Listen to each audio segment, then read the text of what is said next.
welcome everyone, and thank you everyone who are also joining us virtually today. And thank you all of you. As usual, you are in person with us today. Welcome to the Salesforce Developer Group, Motihari, India. As you know, this group is part of our Salesforce Trailblazer community groups, and that Salesforce Trailblazer community groups are powered by Salesforce Trailblazer community.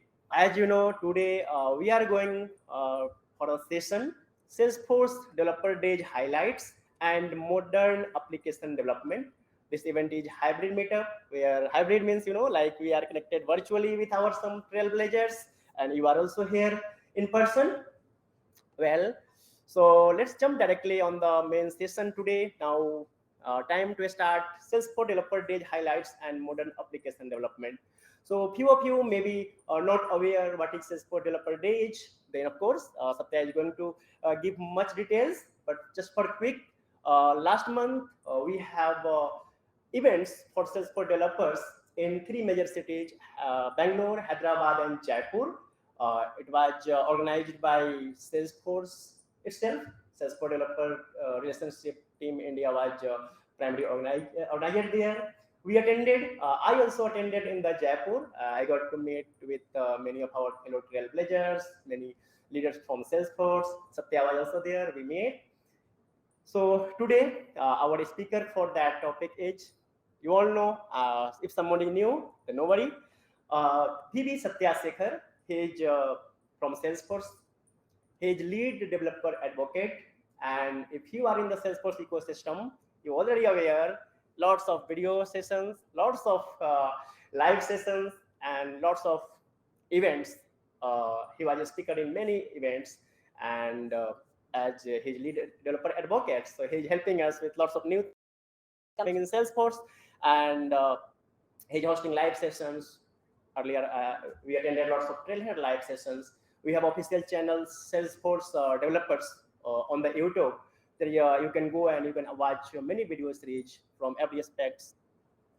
So I think, time to, I think we also on time. So I will not take much time.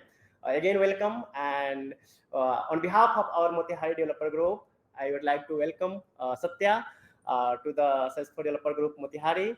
And Satya, now I'm going to stop my screen, and yeah, let's Thank go you. for the. Thank you so much, Thank you very much. Om. Yeah, no, even before I start session, I want to quickly do a tech check if everyone is able to hear my voice. I know everyone virtually joined. I'm sure they should be able to hear my voice pretty clear. I just want to make sure that the people who are sitting there in front of the screen, they are able to hear my voice. I cannot actually really. Oh, I can see them. Let me pin Okay. that. So everyone, you can hear clearly, right? Yeah, you can Yes. raise your hand if you can hear my voice clearly. Hey, that's great. That's great. Thank you so much for that. So this is the second time I'm doing a hybrid session, I would say. Yes, we can see the screen and everyone can hear properly. We have proper sound system here. Thank you. Thank you. Thank you for confirming, Om. And yeah, it has been a great pleasure for me always, all the times, whenever I present with Om. More than just delivering a technical session, I enjoy the event itself. And yeah, that's the reason I'm today here. As I said earlier, I wish I would have been there at Motihari. Om was talking about Salesforce Developer Days. I'll be talking a little about what it is, and then I'm going to pick one of the sessions from the Salesforce Developer Days and deliver that session here today. I don't know how many of you have attended the session or attended the Salesforce Developer Days. I know many of you could not attend because of the space restrictions, but no worries. I'm going to cover this here, and let's see how it goes. So this is in fact, Om already introduced me. Those who don't know me, I'm Satya Sekhar, a lead developer advocate. Earlier, I used to be called as a developer evangelist.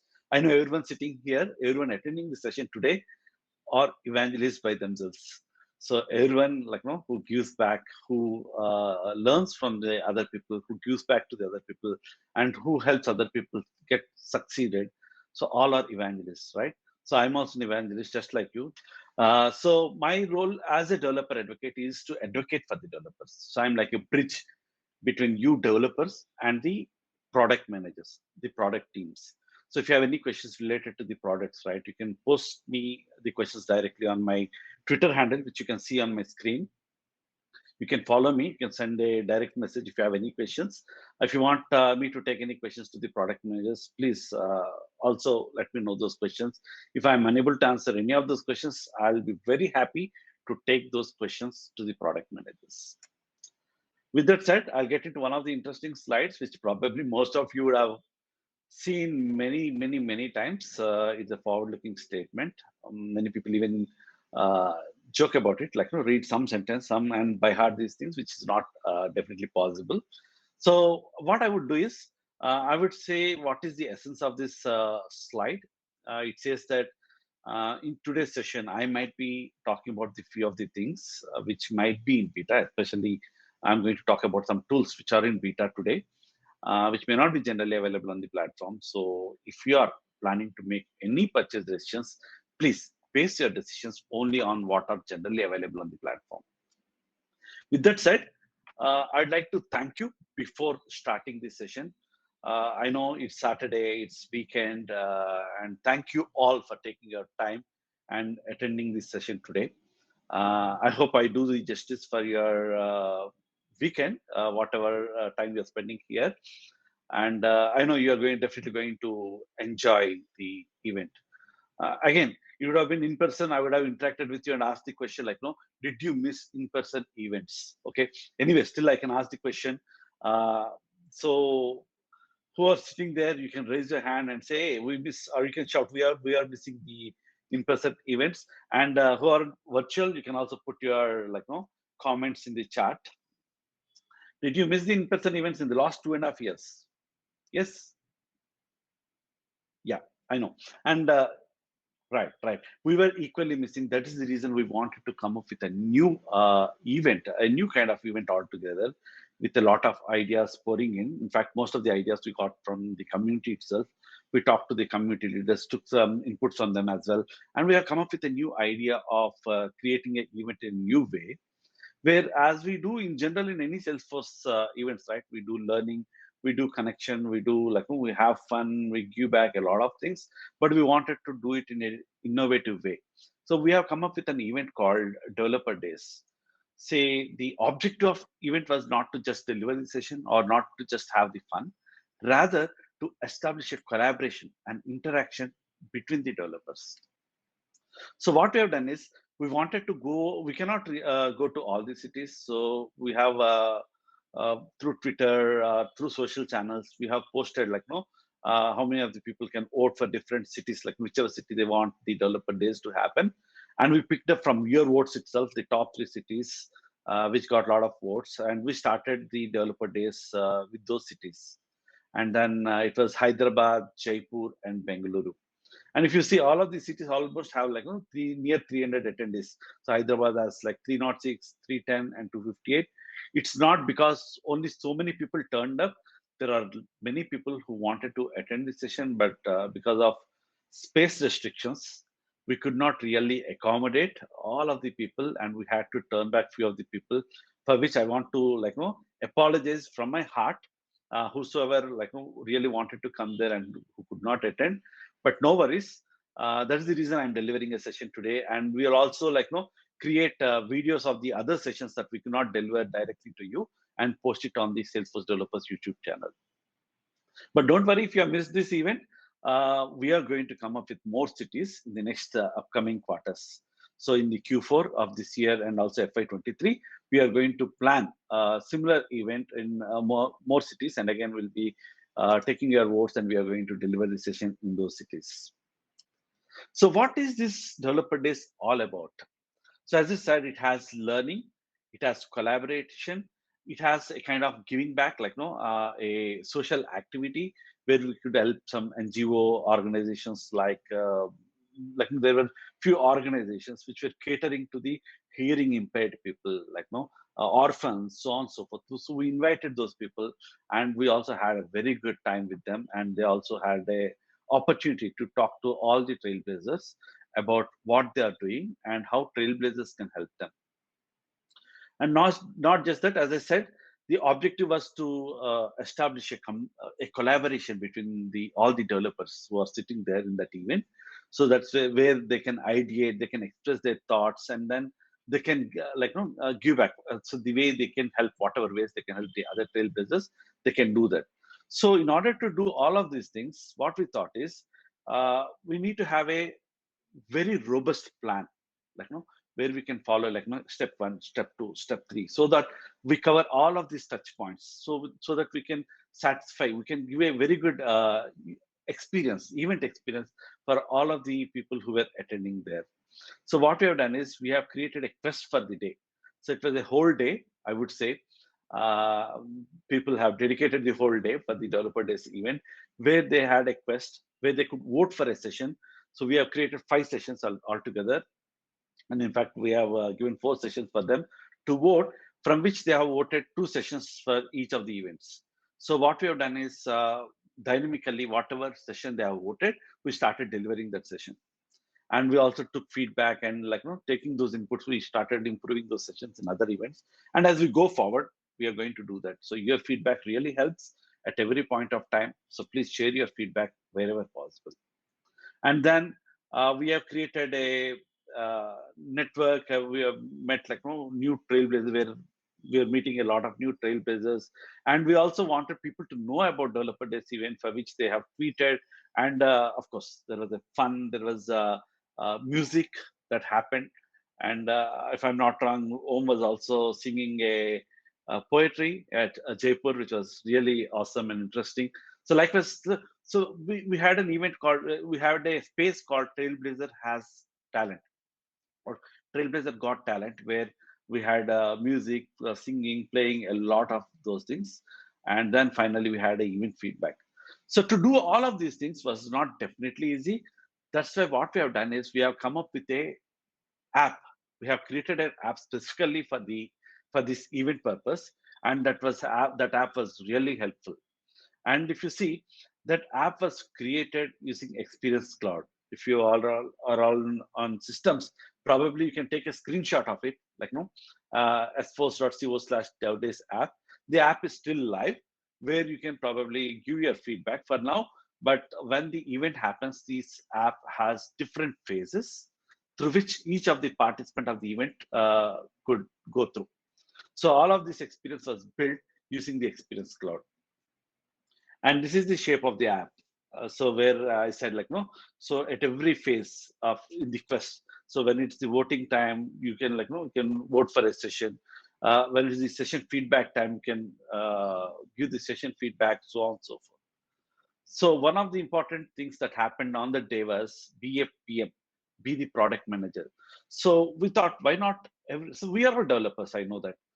So what we thought was, a developer's perspective of thinking is little different from a product manager's perspective of thinking. Product manager is the guy who creates the products, right? Which we developers start using it. And when we use it differently, we have some pain points, we have some problems. So which we feel hey, if we have this particular feature in this product, that could have been much better. So I see that kind of feeling in myself, and along with me, I see that kind of feeling in many other developers as well. So what we have done is we have created an opportunity for developers to think like a product manager. Now they know the developer's pain point, and they think like a product manager, and they have come up with some new ideas, where we have conducted debates, and we have chosen the winning ideas. Not we, but the people who attended there have voted for the winning ideas, and we are taking those winning ideas to the product managers. So all those winning teams are going to have a chat with the product manager, and they are going to express their ideas. They're going to pitch in their idea, talk about their idea, and see how those ideas are going to get into the product as we go forward. So we are going to repeat this in the upcoming event. So stay tuned. Don't worry if you have missed it. I'll cover a few of the things today, but yeah, we are going to do a lot more as we go forward. As I said, we had 4 different topics that we have given in the app, where people could vote for one of the topics for the morning session and one of the topics for the evening session. So the 4 sessions was the first session was building web apps with Lightning Web Runtime. I believe most of you might be knowing what is Lightning Web Runtime, but if you don't know, No worries. This session was all about that. Anyway, as I said earlier, we are going to create a video and we are going to post it in Salesforce Developers YouTube channel. So if you missed it, no worries. You're going to see the sessions sooner, maybe next 20 days. So Lighting Web Runtime, no, you can use Lighting Web Components programming model on Salesforce platform, right? But if you want to use the Lighting Web Components outside Salesforce platform, how do you do that? That's when you can use the Lightning Web Runtime. If you're creating an open source components using Lightning Web Components, you can use Lightning Web Runtime.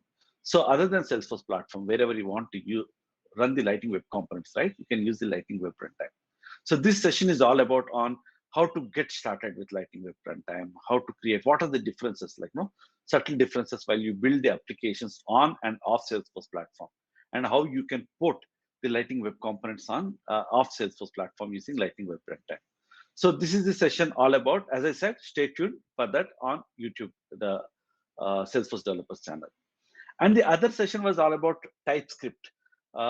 So I don't know how many of you know TypeScript. Again, so you can raise your hand if anyone of you know TypeScript already. No, I can see you people. A couple of people know TypeScript, not all. Okay, fine, that's good. So basically, JavaScript is a typeless language. When I say typeless language, what it means is there is no data type. You just define a variable and assign a value to that variable becomes that data type. For instance, if I say where a equal to Satya, it becomes string. Same if I say where a equal to Boolean, where a equal to true, it becomes Boolean. Similarly, if I say where a equal to 1, it becomes numeric. So this language doesn't have types. These types are dynamically interpreted when you run your code. So what happens is you don't know when you're going to hit the error unless you run the code in real time. So that's where TypeScript can be a kind of rescue for you, which is going to establish some data types on JavaScript. Now you know JavaScript doesn't have data types. Now you can assign some data types to those variables when you define them using TypeScript. So TypeScript is all about that. Again, we are going to have that session on YouTube channel. So where we'll cover how to use TypeScript with Lightning Web Components. And the third session was developing apps with Salesforce DX. So Salesforce developer experience is a set of best practices and all with which you can build the applications, Salesforce applications conveniently. Not only that, you can have all your DevOps, CI/CD, everything in place while you're building the applications. I'm going to talk a lot more about this in the session as we go in today's session. Probably after this slide, I'll start talking about Salesforce DX. So I'll not talk much about this on this slide. The last one is Slack for Salesforce developers. Again, during COVID, everyone has to work from home. So that was a what we call unprecedented situation for us. We don't know how the situation would be and how we are going to spend the days at that particular point of time. But yeah, we should thank God that in fact, for most of the developers, it was like blessing in disguise. So it was a lot of productivity. People were sitting at home working for a lot of hours. They were burning out for sure, but at the same time, they also saved a lot of time, had some real time with family. That's when if a very good collaboration tool will be really helpful, whether you're a developer, admin, or any other employee. So one of the collaboration tools that was most used during the time, at least in our organization mainly, is Slack. So now this Slack is part of Salesforce. So you can, Slack can be your center for anything. So with Slack, you can, I would say you can work from anywhere, everywhere. So if something happens on the Salesforce platform, let us say a new case is, you got a new case in the Service Cloud, you can have that case reflected in the Slack. So you can have the complete collaboration platform. It's not just a collaboration tool. It's not just a chatter. It's not just a chat tool.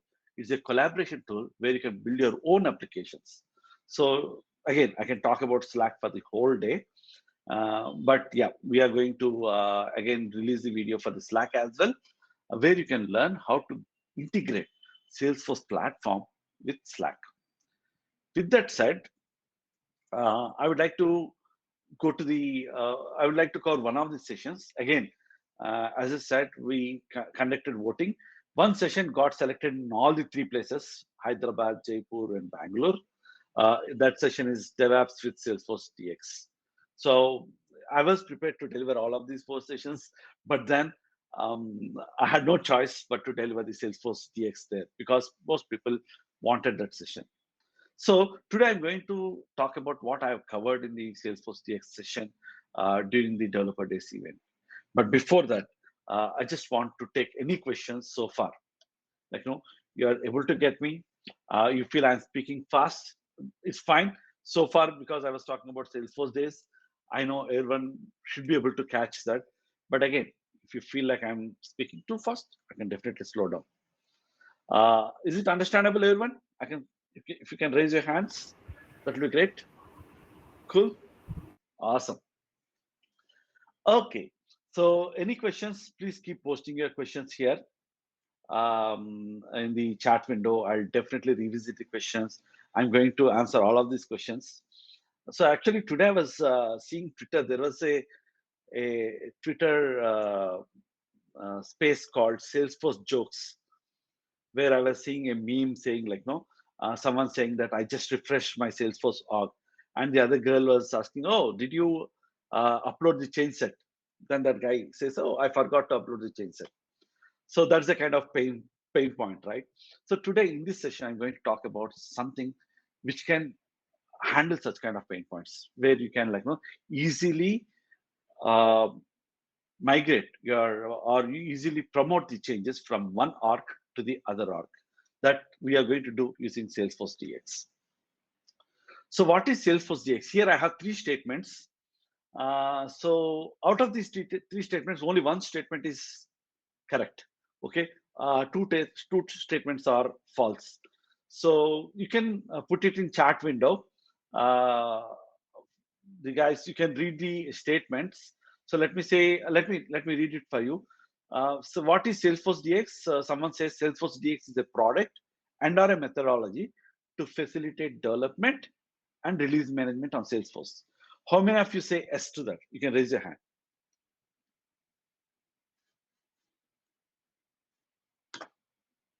Okay. Fine. I cannot see the people. Let me. Yeah. Can you raise your hand once again? How many of you say yes? Let me show the statement once again. Salesforce DX is a product and our methodology to facilitate development and release management on Salesforce.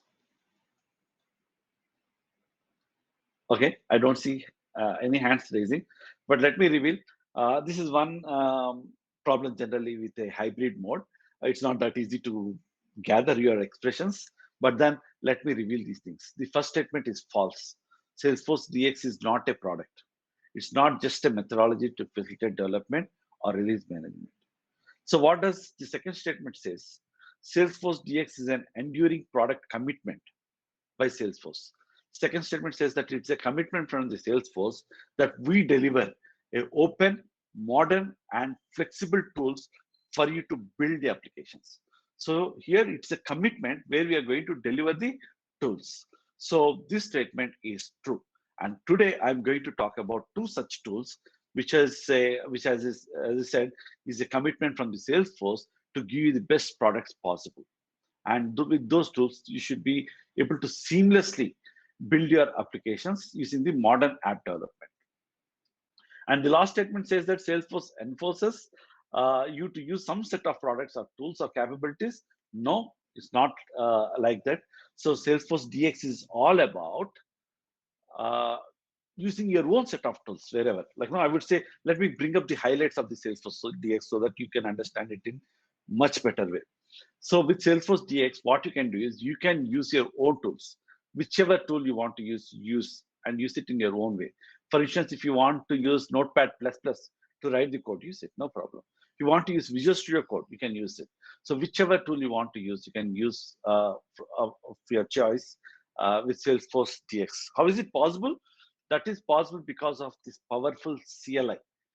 So Salesforce DX supplies a command line interface where you can type the commands, and these commands go and talk to the Salesforce platform and get whatever you want. Maybe metadata, maybe whatever it is. Maybe you want to push some code to your org or retrieve some code from your org. So you have commands for all of these things in the form of CLI commands. And then you can, as I said, you can use any IDE with this CLI. Okay, though the preferable IDE is Visual Studio Code, and the latest being Code Builder, which I'm going to talk about in a little while. So why Visual Studio Code? That is because we provide something called a Salesforce extension pack, which is again a collection of tools with which you can easily work with the Salesforce orgs. So again, it's your choice if you want to use Visual Studio Code. You don't want to use it, no worries. But if you use Visual Studio Code, the last point here, the Salesforce extensions will be available out of the box for you. And the other two important things is you can apply the best practices possible when you are developing the applications. Today, you are going to see an example of how you can apply the best practices while you are promoting the changes across different Salesforce orgs. I'm going to show you it with a live demo. And then Salesforce also provides something called as scratch orgs. These are like temporary orgs. Now, how do you build the applications on Salesforce platform? Use sandboxes, right? So these sandboxes can also be shared sometimes, or they can be individual sandboxes. That's fine. If it is an independent sandbox, you are the only developer working on it, that's fine. But if it's a shared sandbox, you write some code. If someone comes and back overwrites your code is gone, right? So that's where Salesforce DX provides something called as temporary orgs, which we call as scratch orgs, where you can build your applications. Okay, with that said, how do you run the Salesforce DX? Again, as I said, sorry, you have CLI, where you can run the Salesforce DX commands. So one of the command you need to learn is SFDX. And strictly speaking, I only learned that command. I have not learned any other commands. Just like any other Salesforce developers, I'm not really very keen on typing something on keyboard. Rather than that, I would be more interested in doing something with point and click. Okay, but still, Salesforce DX provides a lot of useful commands. So you need to learn one command, that is SFDX. When you type that, it shows all the possible commands here. And from here, you can dig in and learn other commands. For instance, there are different namespaces. These are the topics, or they are the namespaces. Actually, we have created namespaces for each of those topics.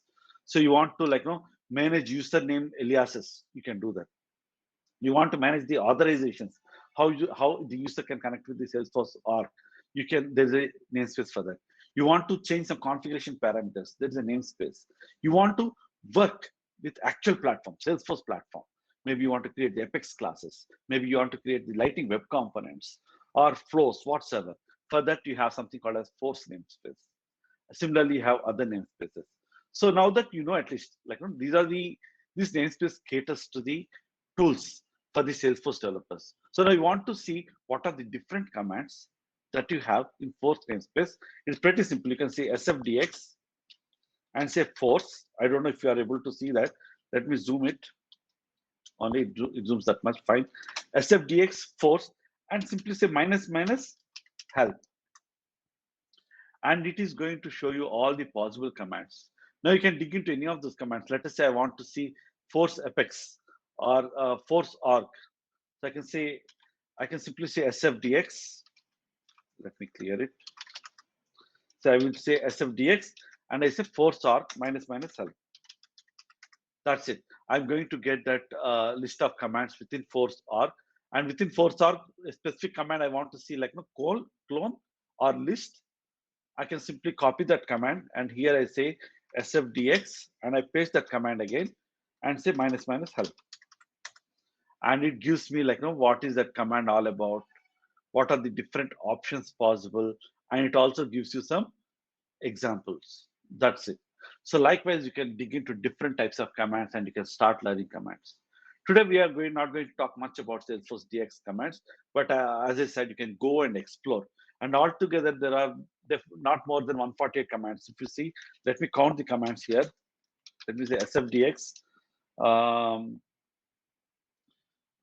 There's let's say SFDX, and there's a command called commands, which list all the commands. Okay, let me say SFDX commands. It lists all the commands. It looks like a lot of commands, but don't worry. If I again want to count that, let me count the commands. SFDX commands.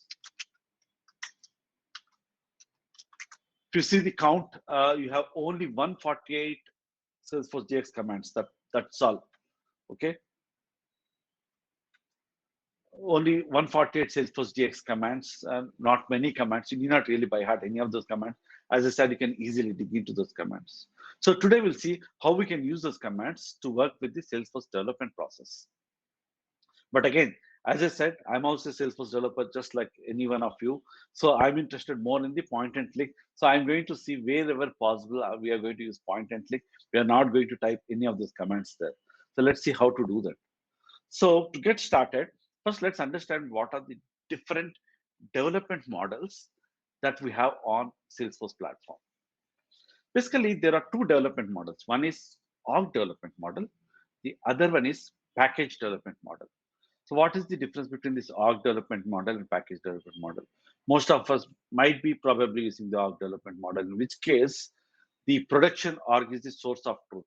So we have all the metadata in the production org. Then we create a sandbox. We can we make a clone of it, or maybe make a copy of a little bit of copy of the original production org into sandbox, and then start working on it. So here, actual source of truth will always be your production org. In the package development, the source of truth is not your production org. Rather, it is version control system. I would even call it as, rather than package development model, I prefer calling it as source driven development model, where your source of truth is the version control system. So that is the main distinguishing factor between these two development models, org development model or package development model. We'll see how we use each of these models while you build the applications. Let's see org development model first. And as I said, we are going to use Salesforce DX. So when I say Salesforce DX, we are going to use the tools and the best practices provided by Salesforce DX while we work on org development model. You see here, so in the case of org development model, as I said, your source of truth is production org. And you can see that highlighted in green color. So that is the source of truth. Whenever we want to work on that, any of the code using Salesforce DX, what we do is we create a Salesforce DX project. Again, it's up to you, whichever tool you want to use. I prefer Visual Studio Code because of Salesforce extension pack. So you can create a Salesforce DX project in Visual Studio Code. And then you can get the metadata from the org browser, from the production org, using a feature in Visual Studio Code called org browser. That's again a tool, I would say. So with that tool, you can get the metadata into your Salesforce DX project. And then you can use any of the Salesforce DX commands from the CLI to, you can in fact make the changes in the IDE, and then you can use any of the Salesforce DX CLI commands to push that code into your developer org. So the command that we use here is force source deploy. Again, it's the force namespace, which means we are working with Salesforce and we are working with the source code. I want to push the source code into the developer org. So I'm saying force source deploy. It's going to deploy to the developer org. So now that I made the changes and deployed it in the developer org, I can see how it is working. So I can open my application, enter some data, and see if it is working good or not. And if I want to make any changes in the developer org, I'm free to do that. I can make the changes. For instance, let us say I want to create a flow. It will be easy for me to create a flow with point and click than writing some code in the SFDX project. So I can create a flow here, and then I can retrieve those changes back into the Salesforce DX project. So I can keep on repeating the cycle. So I can write the code, deploy it to the org, and retrieve it back, and the cycle repeats. Whenever I feel like, oh, now the code is good, this code can be saved in a safe so that other developers can use that code, deploy, so they can reuse that code wherever. So as I said, it's going to be, we are using Salesforce DX here. In this production org, I want to save the code somewhere. So in this case also, I'm going to do it in the version control system. Strictly speaking, the org development model is only the top 3 compartments, right? Where probably you can have more number of developer orgs or more number of other orgs like integration, UAT org and all, where you make the changes and you migrate the changes in the form of change sets. But with Salesforce DX, what you're going to do is You're not going to migrate in that way. Rather, you're going to push the code into your GitHub branch, from where you can use the git commands. Again, you can use you can use the git command to retrieve the code, and then like we can say git clone, and then apply force source deploy command to put it into the sandbox. So here you're using git combination to retrieve the code from the GitHub, and then you are deploying it using your force commands, CLI commands into sandbox. You can test it, and if it works well, then you can make a pull request. So what I do is I create another branch, so every branch is safe. So no one is going to disturb your branches there. So your code is going to be really safe there at every stage. Now what I do is I create a new branch and I make a pull request. I get all the code from this feature branch, whichever feature you are building, into the staging branch. And then again, I use the GitHub command and the force source deploy command to put it into staging, another level of your production pipeline or your development pipeline, where you are putting those change sets. Instead of change sets, I'm doing it using the CLI commands here. Now in sandbox, I can test, and if it really works well, then I can put it into the main branch. Now this is the actual source of truth. So here, no one can change the source code. So even if anyone wants to change, they have to go through this process. That's it. So that's how you use the Salesforce DX process for your org. And then from Git main, you can again force source deploy to your production org. Now this is the cycle. This development life cycle keeps on continuing. So this is all about org-based development model. So how do you do the same thing using package-based development model or source-driven development model? In this case, as I said, the source of truth is not your production org, it is your Git main. That's why I've colored it as green. And you're going to get your source code from Git main using Git clone into your SFDX project. Once you have it in your SFDX project, you can make the changes. Now, instead of using some kind of sandbox or scratch org there, so here I'm using a scratch org specifically. As I said, it's a temporary org. I can push the changes. This is my developer org, just like sandbox, where I can test the changes. And once the changes are really good, I can pull the changes into the SFDX project. And the rest of the process is just same, what we have discussed during our org-based development model. You can see it is very much similar. You do this repeated cycle, then you push it to the feature branch, test it in sandbox, then pull the changes into the staging branch, test it in staging, and then finally pull it to the GitHub main branch, from where you can deploy it to the production. So this is the process for an existing project, which is already there in GitHub main or your Git repository. What if the project is not there in Git repository? Then where does the development lifecycle start? So for a new project, so what we are going to do is we are going to create the project in SFDX project itself. We will first create the project and then push the changes into develop, test it, and the cycle continues. And then the rest of the cycle continues just as we discussed earlier. And then finally, we put it into the Git main. And at every stage, you can see I'm using the GitHub commands and the force commands in my development lifecycle. And finally, I am going to put it into the production. Now, as a Salesforce developer, you might ask me a question. You might say, I don't know CLI, what can I do? How do I work with it? Do I go back and start learning SFDX CLI commands, by hearting all the commands and see what commands to use where, when? Not really necessary, with at least with the latest tool that Salesforce has released, that is DevOps Center. So now I'm going to show you how you can use the DevOps Center, and how you can do all of the things which I'm showing in so many slides with lot of images there, with so much clutter. How you can do that easily with Salesforce DevOps, I'm going to show you today. By the way, how many of you already know DevOps? You can raise your hands. DevOps Center. Few hands. Good to see that. Good to see that. Awesome. Awesome. So I'll show you what is DevOps Center and how you can use the DevOps Center on Salesforce platform. So let me open this. So DevOps Center is available as a package, managed package, which you can install in your org. You can install it on in your literally. You can even, if you want, you can even install it on Scratch org, but that doesn't really make sense. So the best place to install the DevOps Center is where your Dev Hub is there, or maybe your production org, wherever you want. You can manage in a holistic way at one single place, so that it will be easy for you to manage the complete development process.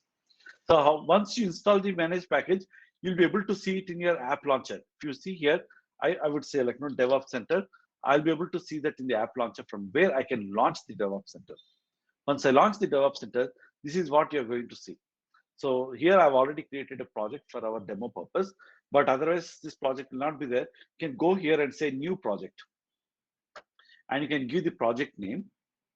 Okay, whatever project you're working on. Maybe in today's demo, I'm using some kind of a variant of e-bikes open source app, or you can use any of the project by yourself. So I'm going to talk a little bit about sample apps little later, but yeah. So here you can give whatever project name you want, and then this is one important step, mandatory step that you should follow. You should relate your project, whatever project you're creating, with a GitHub repository.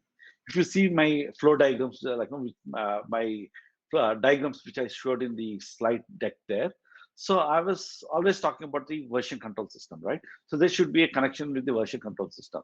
So for that, again, do you need to really learn the version control system? Not necessary, but a little bit of idea would definitely help. Again, for now, DevOps Center supports Git. In future, it might support other version control systems as well. So what you need to have is only one Git account, right? So where you can store your repository, nothing else. So then when you say create repository here, whatever name you give here, it automatically creates the repository. You really need not worry about it. Or if you already have a repository, GitHub repository, existing project, in that case, you can say use an existing repository and view that here. So what I've done is I have an existing project already. So I have used that repository. So I've created a project with those steps, and this is my repository. Okay, so let me wrap text. It is like github.com cvb/DevOps demo. This is the repository, which I would share later. When I release the video, I'll also share the repository with you so that you can use the same repository for practicing. But yeah, so you create a repository, you create a project. So what does it do? It creates a simple configuration for you, and then you can change the configuration for your requirements as you wish, and you can start using it. And that is very simple and easy. Take my words. Let me show you. So what did I do in this project? I just created the project from here, and once I get into this project, here I decided what I want in my how my project is going to be uh, deployed. So I decided on whether I will have a developer or whether I'm going to use a sandbox, maybe developer sandbox, whatsoever. Maybe I want to use a UAT system, an integration system, a staging system, finally a production system. And I want to move all the changes across all of these systems. So you can decide whichever environments you want to use in your project. And then you can get into the settings where you can create those environments. You can simply say add and give an environment name and say whether it's a production or a sandbox or a scratch org. You can select let me say some name for now. Let me say some dev2, okay? And I would say no, this is sandbox or a scratch org, and I want to use it for development. I can give this information and say login. And once I log in for the very first time, so that environment will be stored here. You need not keep on logging in again and again. That environment is stored in the form of a URL here with which you can directly get into that environment. So what I've done is I have already set up environments like one development environment and a couple of staging environments and the production environment. Let's see here what I've done here. I've created a development environment. Here I've used the scratch org, okay? And I've created a release environment. This is actually my production org. And I have created a staging environment. To keep it simple, I just created 3 environments here. And then I've created a pipeline.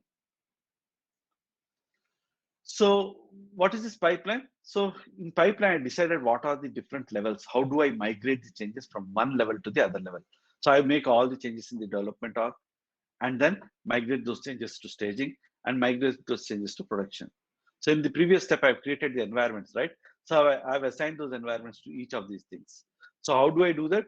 Simply once you go here, when these environments are not assigned, here there will be a simple button to create the environments, and it will give a template also. You need not really worry about how to create and all. It is completely wizard driven. You can just assign the environment. That's it. So you already given some names here like dev, DevOps, demo release, and staging. I just assigned those things in my environment here. So for staging, that I've used staging. For production, I've used DevOps, demo release, and for developer environment, I've used here. And if I go and click any of these environments, right, it's going to launch that environment. So where I can work. So for instance, I just launched the environment. Today, what I'm going to do is I've already deployed one app from the sample gallery.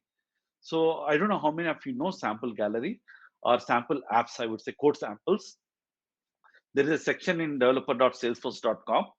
If you go to the developer.salesforce.com, in this, if you go to build code samples and SDKs, so here you can see a lot of sample applications. Okay, they're all open source. You can see the code and you can reuse the code wherever you want. So what I've done is I've used this ebikes LWC, and from this GitHub, I already deployed into my developer environment here. And this is the application I've deployed. So if I go here, so I've deployed this ebikes app. And this is the app we are going to use today. So what I'll do is I'll create a new object whatsoever. I'll create some status whatsoever here in this app. To do that, let's go back to DevOps Center. So how do I do that? As a DevOps engineer, right? As an administrator, what I can do is I can create a work item. Okay, I can create a work item, and here I would say new work item. And let us give a name for the work item. Let us say create, because I'm working with ebikes app, I want to keep track of spare parts. So let's say create an S object, create a spare parts object, part object, where I can keep track of the spare parts which I want to use in the ebikes. I can give a description here. So create a S object. So this is like your Jira, I would say, where you are creating a work item, which this work item can be assigned to one of the developers, and that developer can start working on that item. So what I can do is I can see my team members. For now, I have only 2 team members, myself and one more team member. I can assign this work item to a specific team member. Let's say I assign it to myself. Let's save it. Now what happens is you can see this work item here. I have got this is a new work item. Okay, this work item I have earlier worked on, which is already closed. So now what I would do is, as a developer, once I get into the DevOps Center, I see this work item there, which is assigned to me. Okay, I'll open that work item, and here I would see what is that work item all about. It says create a part object. I have a description and I have the assignment. Okay, then I say okay, fine. I'll work on this work item. So how do I do that? I can go to changes, and here I can select the development environment. For simplicity, I've added only one environment here, but you can have as many environments as you want. Let me select the development environment, and I can say proceed. But again, if you don't want to use the DevOps Center, you want to use the old conventional way, the same conventional way, you want to use Visual Studio Code, develop somewhere there in Visual Studio Code and push the changes. If you are a CLI geek and want to use CLI directly, you can even do that. But here, as I promised, I'm going to use only the point and click environment. So I'm selecting Dev and say proceed. It says it created a branch for me. See here, I did not even open my GitHub repository. It has created a branch for my development things. So, and at the bottom, you can see the branch here. If I click this branch, you can see that in DevHub DevOps demo, this is my repository. It has created a branch called WA work item 2. Okay. Now I haven't used any GitHub command to create the branch that it's created for me. Now what I can do is I can go and open my developer environment. Let me open my developer environment, which I think already I've opened, but let me open once again. And here what I would do is I want to create an object. Let us create a custom object. Let us call it as say part, and plural label I would say parts. But again, these things you can keep it as it is, because my intention is just to create a object here, and let's simply save. So it creates an object in my development environment. Okay. Uh, yeah, it is saved now, and the object is created in my development environment. Okay, let me close it. If I want, I can keep it, or else I can even close it. Let me close it off. Okay, I'm closing my other things as well. Okay, now that I've made the change in the developer environment, so what I can do is I can pull the changes into my DevOps center. When I say pull the changes, it shows that it has created a part here. Now I can select this part. Now you can see that it has created a custom object. I got it here. Now what I can do is I can commit it to the GitHub repository. If you remember the steps from my slides, okay, I'm doing the same set of steps. So now I'm using my scratch here. I have made the changes. Now from the scratch I'm going to get those changes into my VS Code environment. Instead of VS Code, I'm getting it into my DevOps center. And then I'm committing those changes into GitHub. So how do I do that? So here I would say, I'll give some comment. A new object called path created. Okay. And then I will commit those changes. So once I commit those changes, here you can see, okay, here you can see that it is retrieving some metadata. It's in progress, and it says commit completed. Okay, it says the commit is completed now. Now, if I go to the GitHub repository, and here you can see that it has pushed the changes recently. So this item has pushed the changes. You can also compare and pull request. Anyway, I'm not going to do it from here. Otherwise, I would have manually done it from here. I'll go back to the DevOps center, and then I would say create review. I would ask one of my team members, whoever is my reviewer for the code, to review the changes. So here you can see that once I do that, and if I refresh the page, you can see that it has created a pull request. Okay, and someone can open wherever, maybe in the GitHub repository. From here, you can do whatsoever. You can see the changes that have pushed, and he can review the changes. You can also see that review request here from here as well. If I say view change request, it's going to take me to that same pull request where I can see all the commits and and whatever changes I've made.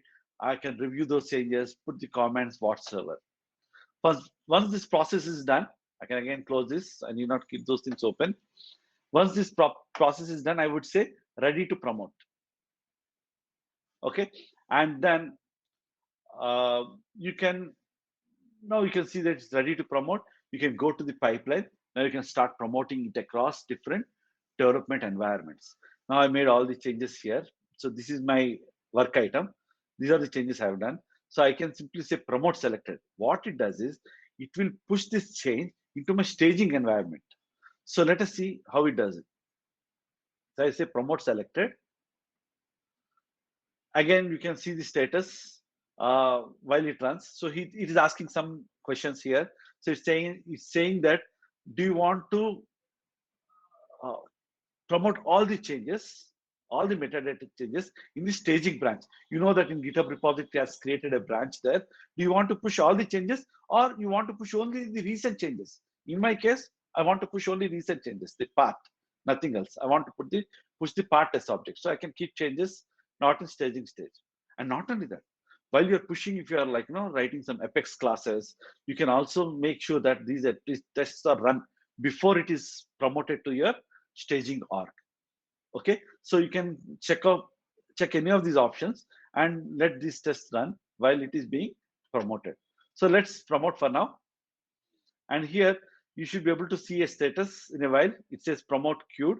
Currently it is getting promoted.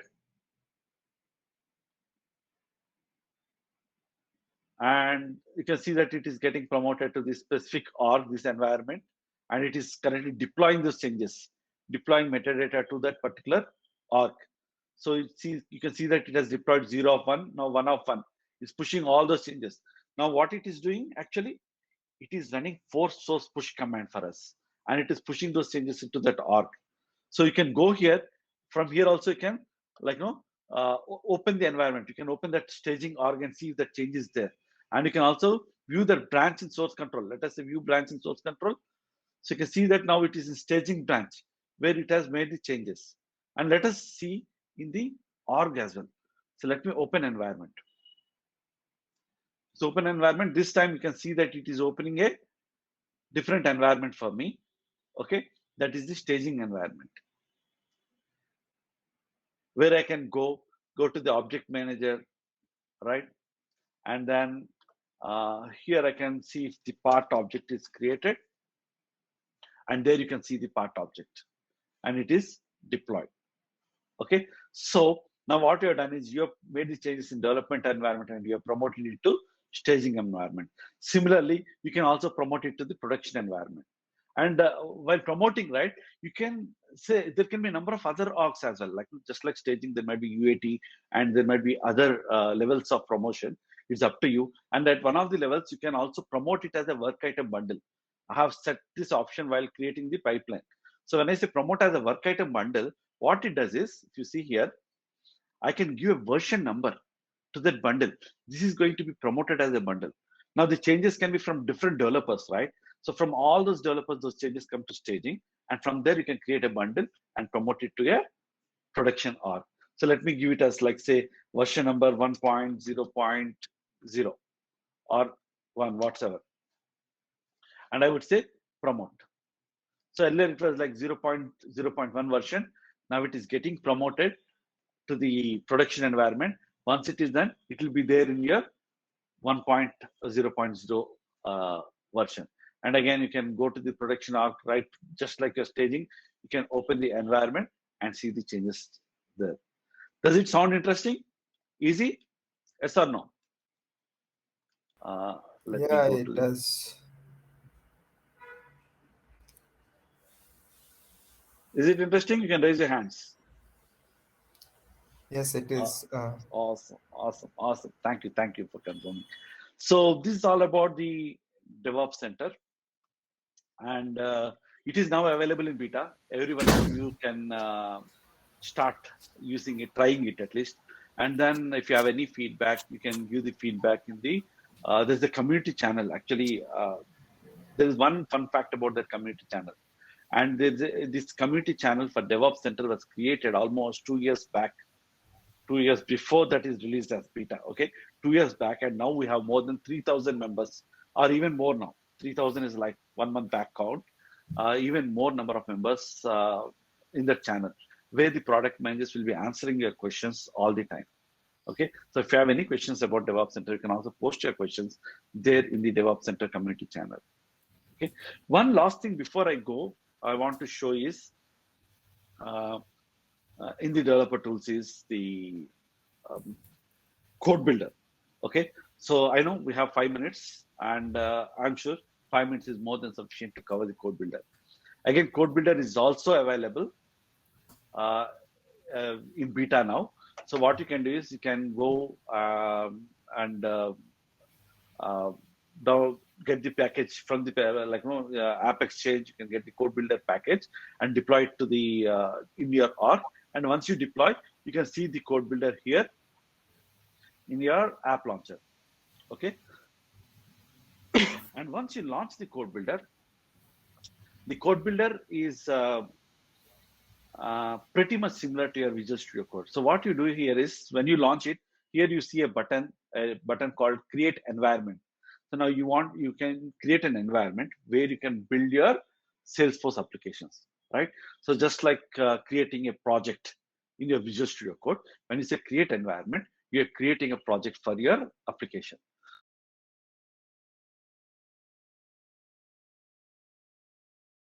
Everything is wizard driven.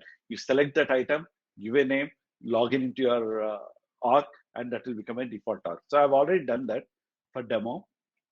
And then with this button, launch button, you can launch that environment. When you click this button, it launches the environment, which pretty much looks like this.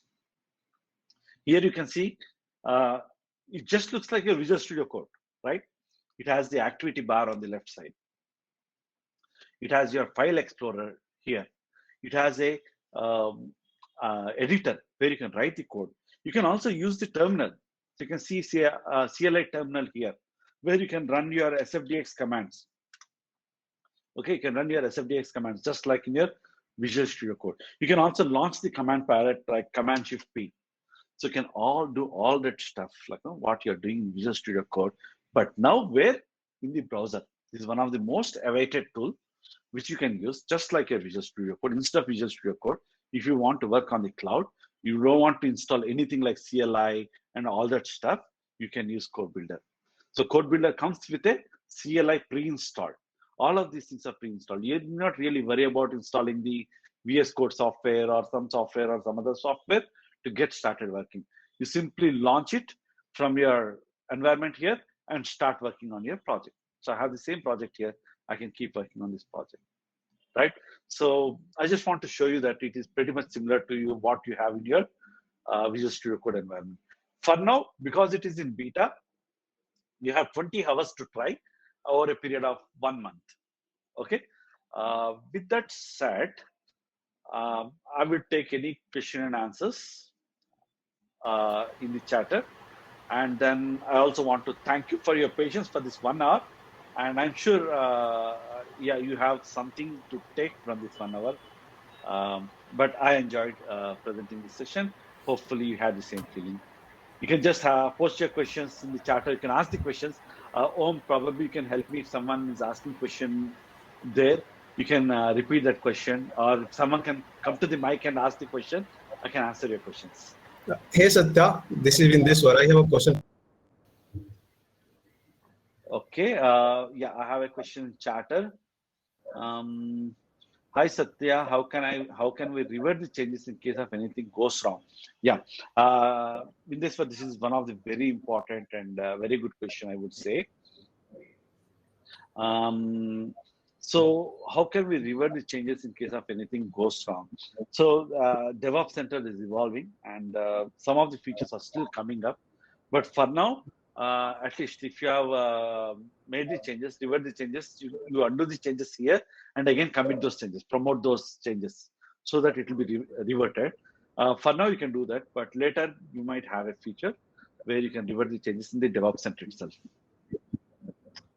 And yeah, if the question is not answered, you can again post it in chatter while I take other questions. So I have one more question. When we have Apex class changes, does it run PMD scan? Again, so not all the features are currently available. At least for now, you have the tests that are run, and some extensions are already supported. Those things will be supported. But again, PMD, I'm not sure about it. I'll definitely have to go back and check, and I will revert back to you. Maybe Krishnamurthy, you can post that question in a DM on my Twitter. I'll definitely get back to that question. How do I get this DevOps beta version in my DevOps? It's pretty simple. Nice question again. Suman, thanks for asking that question. So what you do is you go to your setup, and here you say DevOps, and say there will be a DevOps Center that you can see from your recent release, Summer 22 release. And once you open this DevOps Center thing, you'll see a button called Enable, okay? Which in case I've already enabled. Once you enable it, you can see a button Install Package. Once you install it, you have a series of steps to follow. You can follow those steps and install it, and that will be available for you. And I would say also go through one of the blogs. So DevOps Center blog, and this is actually source of truth for me to get started with DevOps Center.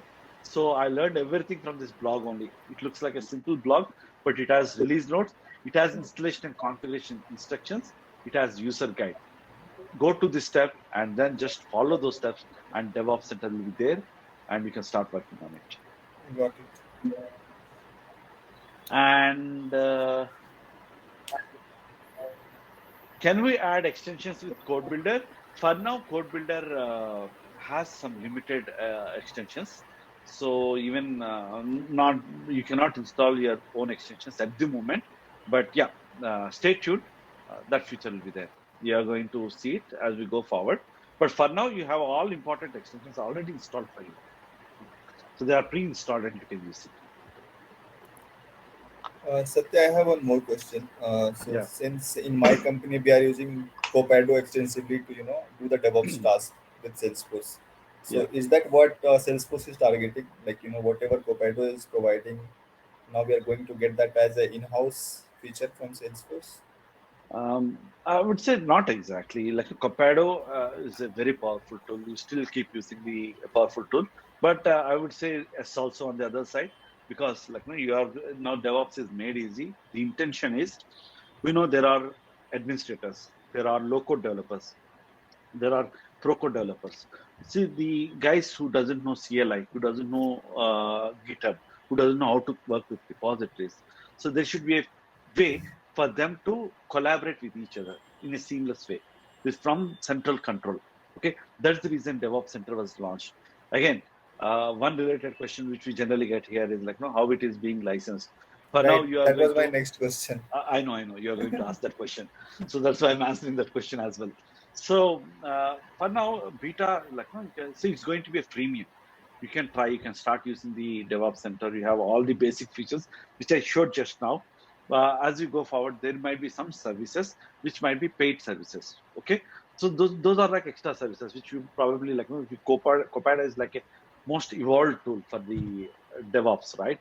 So it Right. takes a little bit of time to go there, and there might be some services. So it depends. So some of the services will be like no paid services, which are like premium services, but otherwise the tool will be available as a freemium tool where you can start using it. So it's not even based on the like Salesforce different editions. It won't be priced in along with those. Yeah. So those for special services that might be priced based on the editions as we go forward. But for now, beta anyways is free. You can Right. start doing it, and there will be a free version as well. Got it. Thank you. Yeah. And So Satya, we have one in-person question. Yeah, yeah, you can ask. Yeah. Hello, sir. This is Ravi Prakash from In-Person Meet. The Code Builder version has 20 hours of access on the org, and it's currently in beta version. Can we expect that Code Builder to be extended the number of hours of Code Builder to be extended in near future when the beta version ends? yes, of course, of course. So Code Builder, thanks for asking that question, Ravi. Thank you, sir. Yeah, you can probably mute so that there'll not be any echo. Yeah, good, good. I think it's muted. Okay. So yeah, it's a nice question. For now, we are giving 20 hours because it's a kind of shared environment. A lot of people will be using, a lot of demand is happening, and we are still testing it, right? So we are looking for your feedback on how easy it is, like, no, what are the other features that you might be looking in it. So your feedback is welcome. And then as we go forward, as it becomes generally available, sooner, probably maybe sometime in late October. Once it is generally available, you'll have it depends upon like no number of hours, all of those things will be taken care of. You'll have more hours. But for now, just to try, you have 20 hours for 1 month. Yeah. So if you have any other questions, you can just like no take the microphone and then you can ask your questions. So, Satya, I have a question for you. Yeah. Shall I go ahead? Yeah, please go ahead. Yeah. So I just see that it's trying to implement most of the CI/CD process which we do implement in our project, right? Right. We have so many features like we used to have VS Code, then integration with Git, where we can see that with help of plugins like you can have a spell checker, all the things like even prettier, all the kind of we used to have that. As you Yeah. said, I think that is something going to be implemented going forward. But how about when we do development in Git, we used to see that our changes over there. Okay, if anything happens like at the same time other developers has put their other parts, we also used to see that there are differences that used to help us. So how that is something going to be, in our this development model. Yeah, it's a good question. Mhm, This question is a little vague as well, I would say. mhm, mhm, Why I would say that is like, no, mhm. DevOps Center is all about integrating these tools together. If you see, it is integrating GitHub or your Git with the DevOps Center. It is integrating your environment, your actual orgs with the Mhm, DevOps Center. So you have all of these things which are again functions independently. Now let us say in your code you have Prettier already, Prettier mhm, plugin, right? Near the node module, and mhm, you have that in your CI/CD process implemented. So when mhm. you push the code, it automatically happens on the GitHub repository. So really, Okay. DevOps Center need not care about how it is happening there, but it will happen, right? So all of the processes which are running currently will run as it is. The only Mhm. thing is you are providing a kind of user interface where you are doing it easily. But Okay. again, your Visual Studio Code, your GitHub works as it works, and your developer org or your other orgs works as it is. Now, what you're doing here, you're migrating the changes here, right? Your source Yeah. code and all. And again, Yeah. your org refresh, if you're doing, let us say, for the data and all, you're going to do that. So all of the other things will remain as it is. The only thing is, even without having the GitHub knowledge, even without having a other kind of things knowledge here, we using this, you are making a DevOps easy. That's it. But rest of the processes remain same. All of these things will be there. Now you want to compare, you want to see the changes. You can see like, here you are seeing that view the when you go into the DevOps Center, right? So where is Mhm. it? So if you see in one of the work items, uh, and of course it's already closed, but there was a button here, like view changes, right? View the change request. When you click on that view the change request, it is going to take you to the GitHub repository where you can compare the contrast. So you'll see that color code. What is the exact code that is changed?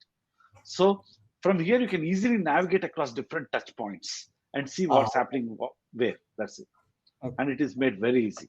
Yeah. Thank you. Thank you so much. Yeah. One question from Krishnamurti is, if code builder is on cloud, why do we need to push the changes to the org? Excellent, Krishnamurti. So here, basically when Lightning Web Components was launched, right, for the very first time, people were annoyed. People say, you say Salesforce as a no cloud platform, and you ask us to install the software on our systems. So they are not happy about it, right? So even I was not happy about it. So install something on the system and start working on it. But then, for Lightning Web Components, it was needed, so we had to do that. Then one of the question was, why not have the same environment on the cloud? So again, if you go to the on the cloud, you're having the same environment.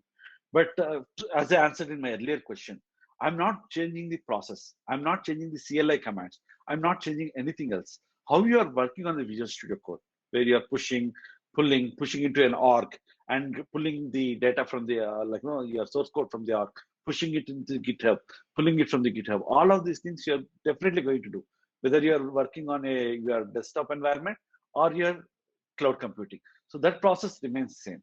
So you're not changing the process of CLI, the process of Salesforce DX with the code builder. Code builder is only providing an environment where you are writing your code with all the set of tools. Again, you are going to use the tools. So this push, pull, and all, those are the tools that you are using. You are anyway going to use those tools. Yeah. Om, we have some question? Hi Satya, we are good. Easy question, but I think I will take it after this virtual things. Rest we are good. Thank you very much, and also thank you very much for all our virtual participants to joining us today. So I think yeah, we are good for questions already. One group of virtual participants group photo as well. So yes, you can turn on your camera. Yeah. Okay. Yeah, thank you, and everyone, no, thank you, and I think so. We even without noticing, I almost spent 15 minutes taking your questions, which is really good. I hope that helps. But if you have more questions, also, this is not the end. So you can always post your questions. You can directly send a message on Twitter to me. I'll get back to those questions, answer the questions there in the Twitter as well. Okay. Yeah, with that said, if you have any other questions, you can just post the questions here or on Twitter. And I would, with this, I would hand it over to Om to take us forward through the rest of our event. So first of all, thank you very much, Satya, for making it very much engaging. And thank you to all our virtual participants for asking lots of questions. Because once we ask questions, then speaker feel much engaged and we can cover lots of learning.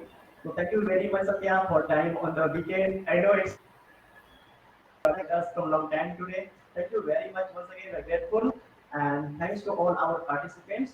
So okay, so if you can please stop screen sharing, we can take one screenshot with all of us. Yeah, great. Awesome. So we are going to take one group photo. So maybe if you want, yeah, totally optional. Please turn on your camera and we will take one screenshots. Okay, once again.